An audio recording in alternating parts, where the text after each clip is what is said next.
ఎక్కడ కూడా బ్యారేజీలలో 2-3 టీఎంసీల కంటే ఎప్పుడు స్టోరేజ్ చేయరు. మరి ఈ బ్యారేజీలలో 12, 13, 14 టీఎంసీలు స్టోర్ చేసేసి గోదావరి జలకళ అని పెట్టి ఫోటోగ్రాఫ్లు పెట్టి అదేదో మరి ఒక పబ్లిసిటీ కోసం చేసుకున్న విషయంతో ఈ రోజు తెలంగాణ రాష్ట్రానికి తీవ్రమైన నష్టం జరిగింది. నిన్నెక్కడ ఉత్తమ్ కుమార్ రెడ్డి మాట్లాడుతూ ఈ దేశంలో గాని ప్రపంచంలో గాని ఎక్కడన్నా బ్యారేజీలు కడితే 2 టీఎంసీలు 3 టీఎంసీల కంటే ఎక్కువ నిల్వ సామర్థ్యం ఉండదు అని మాట్లాడి. మరి ఆయన అయితే చదువుకున్నోడే, విజ్ఞుడే, విజ్ఞానవంతుడే, కానీ ఆయన కూడా అవివేకంతో, అజ్ఞానంతో లేదా రాజకీయ దురుద్దేశంతో తప్పుడు మాటలు మాట్లాడుతున్నారు. 2 టీఎంసీలు 3 టీఎంసీల కంటే బ్యారేజే లేదట.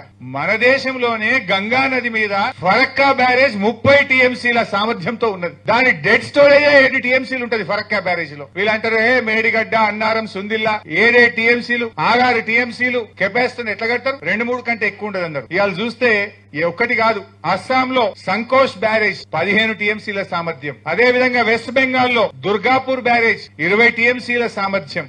అదే విధంగా ఉత్తరాఖండ్ లో తెహ్రీ బ్యారేజ్ 11 టీఎంసీలు, ఉత్తరప్రదేశ్ లో గంగా బ్యారేజ్ 13 టీఎంసీలు. ఇట్లా ఎన్నో బ్యారేజీలున్నాయి. కానీ రాజకీయాల కోసం ఈయన మాట్లాడుతుంటాడు ఉత్తమ్ కుమార్ రెడ్డి 2 టీఎంసీల కంటే ఎక్కువ బ్యారేజే లేదట ప్రపంచంలో. ఇప్పటికైనా సోయి తెచ్చుకో, ఆ అజ్ఞానంతో మాట్లాడి విలువ తీసుకోవద్దని చెప్పి కూడా నేను ఆయనకి